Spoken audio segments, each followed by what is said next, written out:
새벽에는 믿음이라는 주제를 가지고 말씀을 나누고요.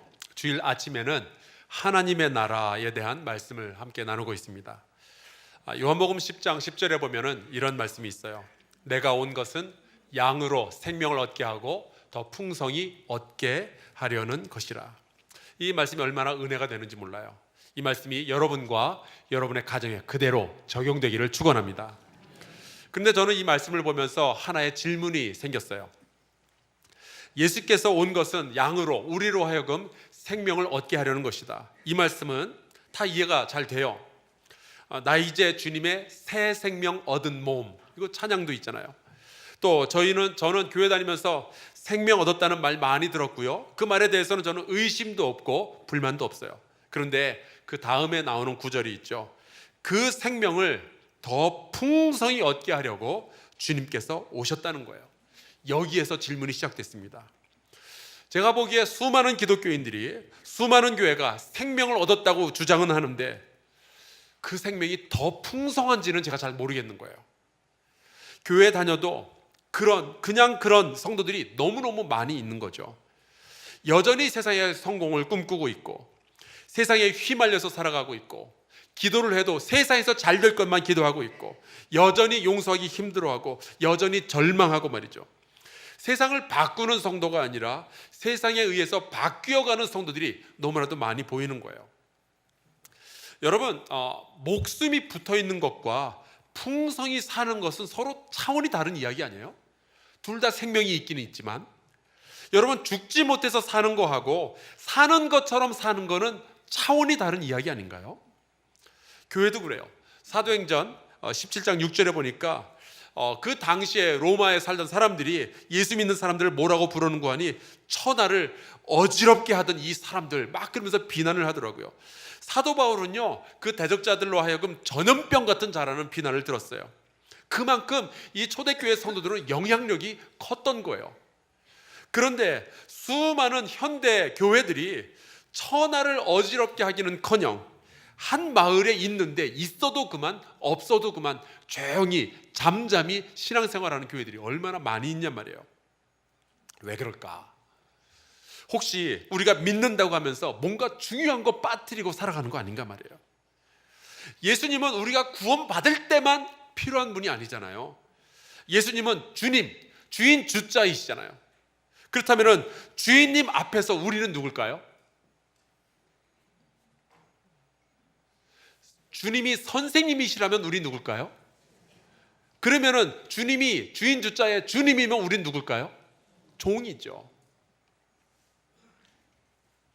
그러면 주님께서 우리 보고 이거를 하라라고 말씀하신 것들이 있을 텐데 우리는 구원받은 것에서 너무 감격한 나머지 그냥 거기에만 빠져 있는 거 아닌가 말이에요. 과연 그 주님은 우리에게 뭐라고 말씀을 하셨을까? 어쩌면은요, 우리가 어디서 구원받았나, 어떻게 구원받았나, 그리고 언제 구원받았나, 여기에 대해서는 굉장히 많이 알고 얘기도 하고 간증도 하는데 왜 구원받았는지를 모르고 살아가는 그런 일들이 많이 있는 것 같아요. 여러분, 예수 그리스도께서 이 땅에 오셔서 하신 일 가운데 가장 중요한 일은요, 십자가에 달려서 우리의 죄를 대속하신 일입니다. 저는 그렇게 믿어요. 그렇다면 그분이 이 땅에 오셔서 가르치셨던 말씀들 가운데 가장 중요한 주제는 무엇일까요?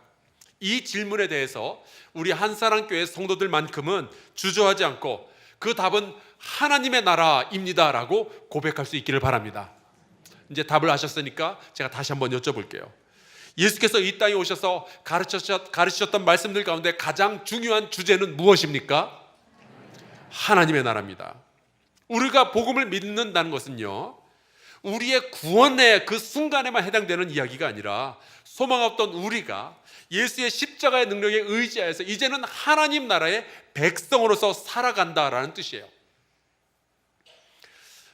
그 과정과 그 결과가 신약성경에 보면 오늘 우리가 함께 읽은 이 에베소서 2장 1절에서 10절에 가장 명확하게 강력하게 설명이 되어 있습니다.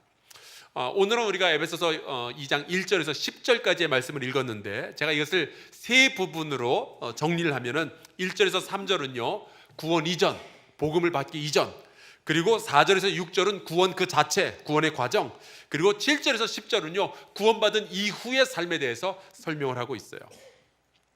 자, 우리가 구원받기 전에 상태는 어떠했는가? 바울은 이렇게 이야기합니다. 그 하나님께서는 허물과 죄로 죽었던 너희를 살리셨도다. 우리가 죽었었대요. 여러분, 근데 제가 생각하기에 사람이 죽고 사는 이야기를 이렇게 간단하게 말해버리면 안 되는데, 너무 짧은 한 구절에 너무 거대한 이야기가 담겨 있으니까 너무 그냥 빨리 지나가 버리고 실감이 잘 안 나요. 도대체 이게 무슨 얘기인가?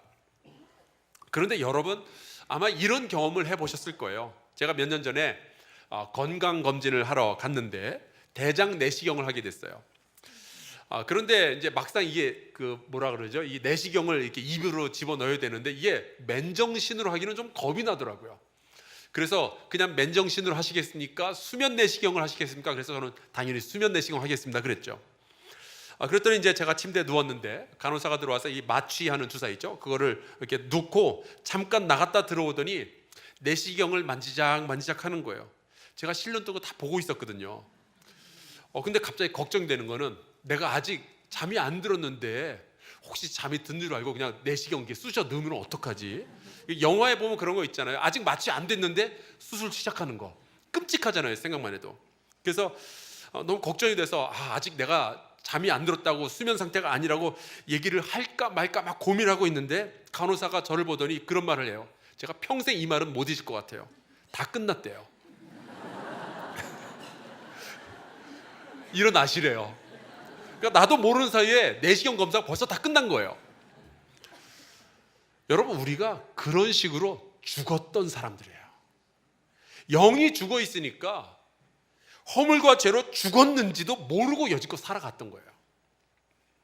근데 여러분, 제가 30분 동안 아니면 그 이상의 시간이 되겠지만 잠자다가 깬 것을 제가 어떻게 알았는지 아세요?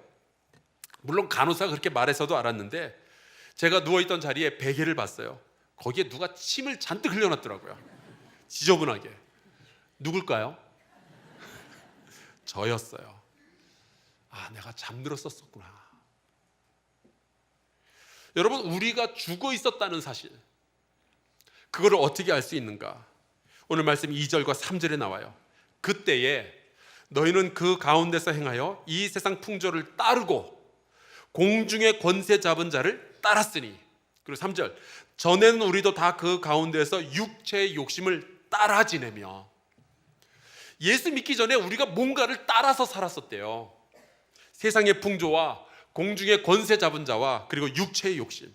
목사님, 저는 주관이 뚜렷한 사람이기 때문에 누가 뭐라 그래도 내가 하고 싶은 대로 하는 사람입니다 라고 말씀하실지 모르겠지만 그렇지 않아요. 우리는 뭔가 따라서 여지껏 살아왔어요. 여러분, 스카이캐슬 드라마가 왜 나왔을까요? 세상 풍조 때문에 나왔어요. 그걸 따라가는 사람들 때문에 나온 거예요. 인류대학에 인기학과를 가야만 성공하지 않느냐, 이 풍조가 있으니까 그게 아니라고 생각하면서도 사람들이 쉽게 벗어나질 못하는 거예요. 강남에 과외 선생들이 뭐라 그런지 아세요? 불안한 학부형의 심리를 적당히 자극하면은 집문서를 들고 찾아온대요. 그게 세상 풍조예요. 우리도 모르는 사이에 나의 모든 생각과 나의 모든 인생을 지배해 오고 있었다고요. 공중에 권세 잡은 자를 저 그런 거 안 따라갑니다. 아닌 것 같죠? 그렇다면 왜 서운한 일이 있을 때 우리는 그렇게 속에서 부글부글 끓고 복수를 꿈꾸게 될까요? 왜 우리는 용서하는 일이 그렇게 힘이 들까요? 왜 우리는 내 물질을 들여서 가난한 자를 돕는 일을 그렇게 인색할까요? 왜 세상 사람들은 술과 담배와 도박과 음란과 마약을 끊는 일들이 왜 이렇게 힘들다라고 말을 할까요? 정치인들의 사생활을 파보면은 왜 그렇게 지저분한 일들이, 모두는 다는 아니겠지만 왜 이렇게 지저분한 일들이 많이 등장하게 될까요? 여러분, 우리 인생 내 마음대로 살고 있는 거 아니에요. 그래서 우리는 어떤 존재인가? 사도 바울이 아주 날카롭게 지적합니다. 다른 이들과 같이 우리는 본질상 진노의 자녀였대요.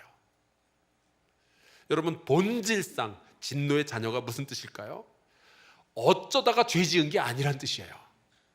홧김에 죄를 지은 것도 아니고요, 꼬임에 빠져서 죄를 지은 것도 아니고요, 실수로 죄를 지은 것도 아니에요. 술김에 사고 친 게 아니라 우리는 속부터 썩어 있다는 얘기 아니에요. 그래서 엉뚱한 것들 보면서 따라다녔고 하나님의 진노와 형벌을 받기에 딱 좋은 그 존재로서 살아갔다라는 뜻이에요. 그거를 절망이라고 성경에서 표현해요. 근데 요즘 젊은이들 사이에 훨씬 더 좋은 표현이 쓰여지고 있어요. 폭망. 폭삭망한 게 우리였다는 거예요. 그런데 놀라운 일이 일어납니다. 하나님이 우리를 긍휼히 여기신 거예요. 그리고 우리에게 사랑으로 다가오셨어요. 언제요? 우리도 모르는 사이에, 우리가 영혼이 죽어있는 동안에, 우리가 죄와 허물로 마취되어서 아무것도 모르는 사이에 하나님께서 놀라운 치유의 역사를 시작하신 거예요. 4절, 긍휼이 풍성하신 하나님이 우리를 사랑하신 그 큰 사랑을 인하여. 5절, 허물로 죽은 우리를 그리스도와 함께 살리셨고 너희는 은혜로 구원을 받은 것이라. 그런데 우리는 그냥 죽음으로부터만 살아났느냐? 그게 아니라는 거예요. 다시 말씀드리지만 여러분, 목숨을 유지하는 거하고 풍성하게 건강하게 살아나가는 것은 서로 완전히 차원이 다른 이야기잖아요. 우리를 살려주신 주님은 이제 또 다른 일을 하십니다. 어떤 일을 하셨느냐? 6절, 또 함께 일으키사 그리스도 예수 안에서 함께 하늘에 앉히시니. 우리를 하늘에 앉혀주셨대요. 우리는 땅에 앉아 있는데 이게 무슨 소리일까요? 우리의 신분이 바뀌었다는 뜻입니다.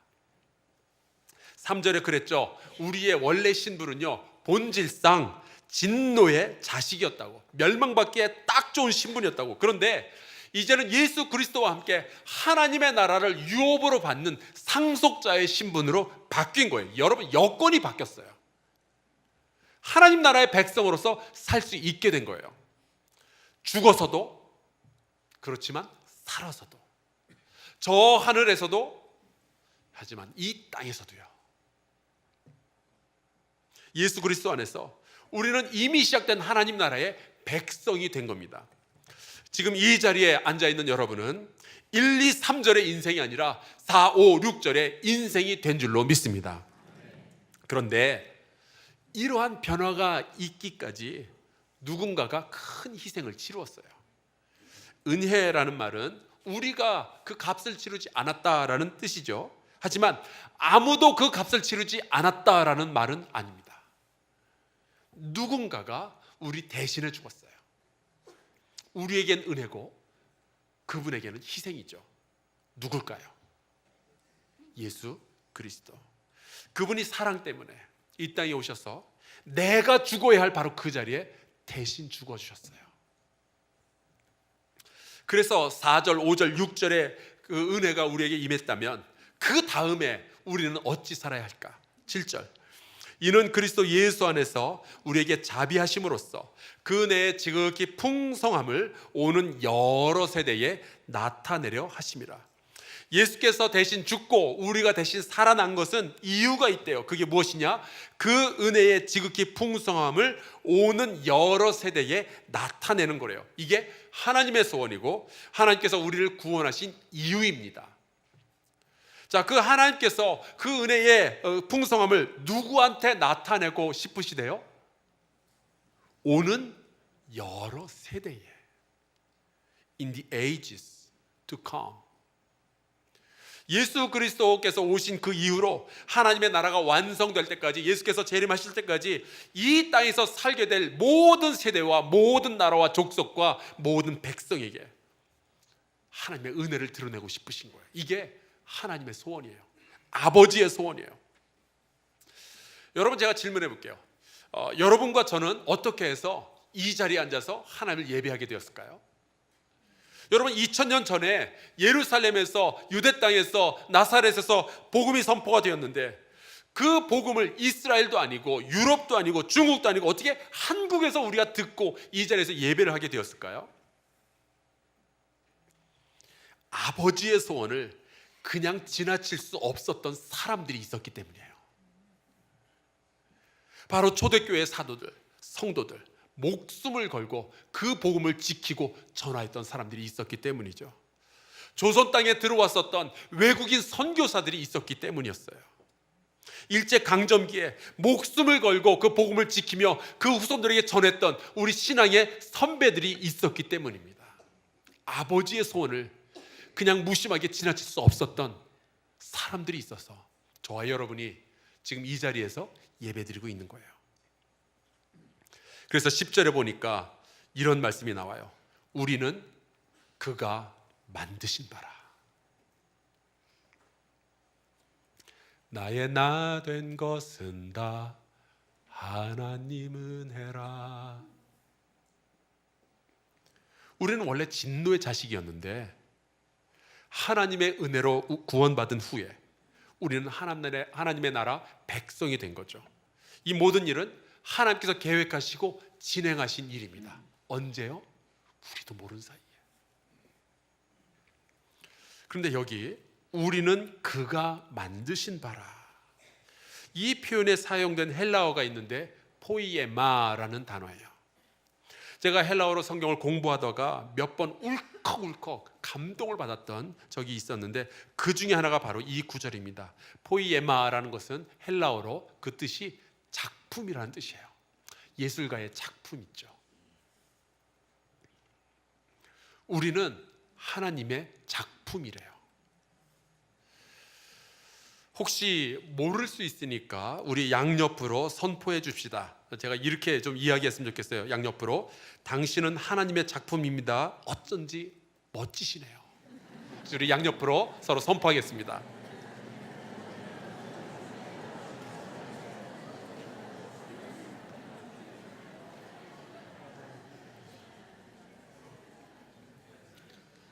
어쩐지 예배 시작부터 여러분이 너무 멋져 보였어요. 하나님의 작품이라서 그랬군요. 수많은 미술가들이 자기의 작품 하나 만들기 위해서 고민하고 밤을 새우고 몇 달, 몇 년 동안 집중하고 매달리죠. 하나님은 저와 여러분이라는 작품을 만드시기 위해서 이 땅에 오셨고 십자가에 달리셨어요. 그런데 이 작품에는 목적이 있습니다. 10절에 보니까 이렇게 돼 있어요. 그리스도 예수 안에서 선한 일을 위하여 지으심을 받은 우리다. 제가 목회하면서 보니까 굉장히 많은 사람들이 이런 신앙을 좀 꿈꾸는 것 같아요. 누구의 신앙이냐 하면은 예수께서 십자가에 달리셨을 때 그 오른쪽에 매달렸던 강도의 신앙. 자기 멋대로 살다가 죽기 일보 직전에 예수 믿고 싹 천국 가는. 그래서 죽기 전에 우리가 예수님 영접하라고 얼마나 애를 쓰는지 몰라요.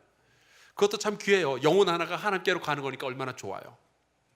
하지만 여러분, 구원의 목적은 죽어서 천국 가는 것이 아니라 구원의 목적은 바로 이 땅에서 우리가 하나님 나라의 백성으로서 살며 하나님의 은혜를 오는 여러 세대에게 전하고 그리스도 예수 안에서 선한 일을 하는 것인 줄로 믿습니다. 오늘 말씀이 우리에게 그걸 말해주고 있는 거예요. 여러분, 은혜는 값없이 주어지지만 목적 없이 주어지는 건 아니에요. 여러분이 비록 세상이 알아주지 않을지라도, 혹은 지금 아프고 내가 지금 가난하고 제가 지금 외로울지 모르지만 여러분은 하나님의 선한 목적을 위해서 만들어진 하나님의 작품임을 굳게 믿으시길 바랍니다. 그런데 왜 나는 구원받은 주의 백성인 것 같은데 왜 자꾸 내가 살아가는 동안에 1절, 2절, 3절의 삶이 불쑥불쑥 튀어나올까? 왜 나는 아직 여전히 육체의 욕심을 벗어나질 못할까? 왜 나는 이렇게 완전한 하나님의 나라 백성으로서 살아가지 못할까? 여러분, 그런 고민하는 분들 계시죠? 사도 바울도 똑같은 고민을 하고 있더라고요. 오라, 나는 곤고한 사람이로다. 이 사망의 몸에서 누가 나를 건져내랴. 여러분 앞에 서 있는 저도 똑같은 고민을 할 때가 얼마나 많이 있는지 몰라요. 근데 그때마다 깨닫는 것이 있습니다. 은혜 아니면 안 되는 거구나. 내 힘으로는 안 되는구나. 은혜 아니면 서질 못하는구나. 여러분, 은혜는요 구원받을 때만 필요한 게 아니더라고요. 하나님의 목적을 이루어가는 과정 내내 계속 은혜가 필요한 거예요. 여러분, 우리가 신앙 안에서 완전하지는 않을지 몰라도 적어도 믿음의 진정성은 가지고 살아가야 되지 않겠어요? 본질상 진노의 자식이었다가 복음 전파자가 된 신앙의 선배 가운데 백사겸이라는 사람이 있는데, 그분의 이야기를 여러분에게 들려드리고 제 설교를 마치려고 합니다. 1906년에 미국에서 한국에 왔던 감리교 선교사 C.S. 데밍이라는 분이 선교 편지를 본국 미국의 감리교회 본부에 보냅니다. 그 편지에 보면 이 내용 가운데 이런 게 있어요. 조선 땅에 송도라는 곳이 있는데 거기에 맹인이 한 명 살고 있었대요. 그런데 이 사람은 신약 성경 전체를 암송할 뿐만 아니라 몇 절 몇 절 그러면 그것을 암송으로 척척 말할 수 있을 정도였대요. 과연 미국에 이 정도 신앙인이 있느냐 그러면서 편지를 보내왔어요. 그 맹인이 백사겸이라는 사람입니다. 원래 이 사람은 점쟁이였어요. 9살에 눈병으로 시력을 잃고 얼마 안 있어서 부모님 다 돌아가시고 집안이 쫄딱 망하자 먹고 살려고 복수를 배웠습니다. 근데 워낙에 이제 머리도 좋았고 눈치도 빨랐고 또 말주변도 좋아서 복수를 배우기 시작한 지 4년 만에 백장님이라는 별명을 가진 스타 점쟁이로 조선 땅이 소문이 나기 시작한 거예요. 그래서 아무 도시에나 가서 이제 점치는 데 쓰는 산통이라는 거 있죠. 이렇게 흔들어 가지고 안에서 뭐 뽑아서 이게 귀에다 대고 그러는 거 있죠. 산통 하나 들고 돗자리 한번 쫙 깔면은 사람들이 돈을 들고 구름대같이 몰려드는 거예요.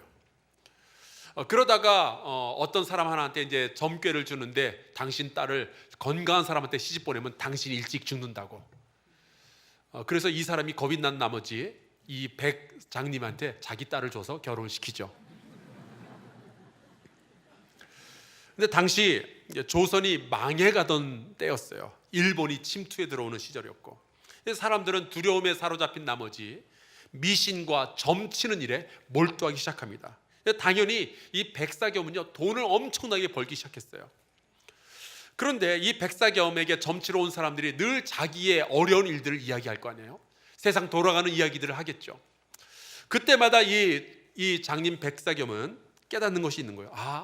세상이 바뀌어야 되겠구나. 그러지 않고서는 이 사람들의 고민이 사라지지 않겠구나. 물론 자기는 거짓말 해가지고 먹고 살지만 이 사람들이 좀 잘 살았으면 좋겠는데 어떻게 해야 그러면 세상이 바뀔 건가.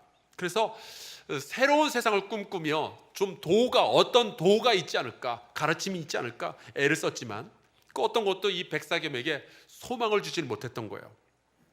그래서 이 사람이 더 이상은 안 되겠다 싶어가지고 자기식으로 이제 100일 철야 기도를 시작하게 됩니다. 이게 기독교식 철야 기도가 아니고 자기가 복수를 배울 때 쓰던 그 주문이 있어요. 그런 거 이제 중얼중얼 외면서 100일 동안 이제 기도를 시작을 한 거예요. 하나님께 한 것도 아니고. 그런데 그 100일 기도가 거의 다 끝나갈 무렵 마지막 날에 감리교인 김흥순이라는 사람이 그 집에 찾아와요. 이 사람은 이제 권서인이라고 부르는데 이제 전도 책자를 이렇게 권해주는 사람이었어요. 이 사람이 찾아와서 책자를 하나 주고 가는데 그 책이 바로 인가귀도라는 기독교 소설이었습니다. 그런데 이 점쟁이 백사겸의 입장에서 봤을 때는 이제 막 100일 동안 억지로 그 힘든 100일 기도를 철야 기도를 끝냈는데 예수쟁이가 찾아온 거예요. 재수가 너무 없는 거예요. 재수에 온 붙었다. 도로함이 타불됐다. 이게 뭐냐? 재수에 예수쟁이가 붙은 거예요. 그게 진짜 재수가 좋은 건데 이 사람 몰랐죠. 은혜가 시작되었다는 것을 깨닫질 못했어요. 그래서 망했다. 그래서 처음부터 다시 100일 철야 기도를 하기로 작정을 합니다. 그래서 이제 며칠을 지나는 사이에 꿈을 하나 꾸게 되죠. 근데 그 꿈에 자기가 여지껏 살아오면서 얼마나 죄를 많이 지었는지가 영화처럼 쫙 지나가는 거예요. 자기가 맨날 점치던 것들이 전부 거짓말이라는 거 자기는 알고 있으니까 이게 너무 좀 죄송하다, 백성에게 죄송하다라는 생각이 쫙 지나가는 거예요. 근데 자기가 명색이 점쟁인데 자기 꿈은 해몽이 안 되는 거예요. 도대체 이게 무슨 뜻일까? 그러던 차에 김재옥이라는 친구가 찾아왔는데 이 사람은 먼저 예수를 믿던 사람이에요. 그 사람에게 자기 꿈 이야기를 털어놓죠. 그러자 이 친구는 아무 말도 없이 그 자리에 엎드려서 예수의 이름을 불러가면서 기도를 해주고서는 그냥 가버렸대요. 그리고 며칠이 지나서 이 백사겸이 다시 꿈을 꾸었는데 꿈속에서 자기 몸이 하늘로 쫙 올라가는 거예요. 그러더니 하늘에서 예수라는 분을 만나요.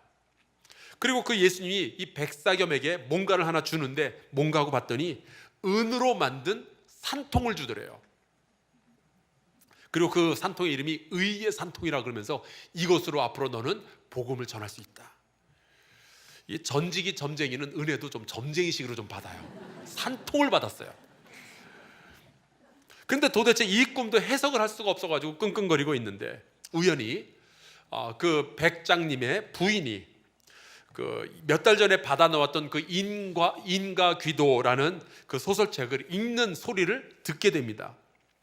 그 내용인즉슨 이 선생이라는 중국 사람이 노름과 주색 잡기와 아편 중독에 빠져 있었는데 예수의 복음을 듣고 새 사람이 되었다는 거예요. 그걸 듣고 예수라는 분이 주셨던 그 은산통이 바로 이 인가 귀도라는 책을 말하는 거였구나 깨닫게 돼요. 그리고 그 길로 백사겸은 예수 믿기로 결단을 합니다. 자기 아내를 앉혀놓고 나는 이제 예수 믿겠다.